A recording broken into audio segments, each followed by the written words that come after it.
मरियम नवाज़ जो भगोड़े की गंदी नस्ल, उसकी आदत है खान जो करेगा ना, इमरान खान जो करेगा वो ये करेगी। अभी मैंने उसकी कल परसों पिक्चर देखी, तस्बीह पकड़ी हुई है हाथ में। अब सिर्फ उसके जॉगर और शलवार कमीज़ और वो जो बैन वाली कमीज़ है ना वो पहनी रह गई है। उसके बाद वो मुकम्मल तौर पे अपने आप को खान तस्वुर करेंगी।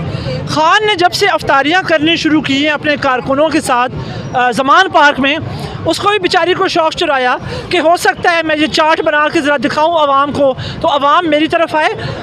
और बीबी आवाम तेरे पे लानतें भेज रही है, भूख से मर रही है आवाम, तुम्हें शर्म नहीं आती? तुम्हें तो आदत है चोरियों की, तुम तो तोशे खाने से अनानास भी चुरा के ले जाती हो और मानती भी नहीं हो। लेकिन आवाम जो है, आवाम को इन चीज़ों की आदत नहीं है, बल्कि आवाम को जो 2 टाइम की रोटी मुयस्सर थी तुमने वो भी उनके मुँह से छीन लिए।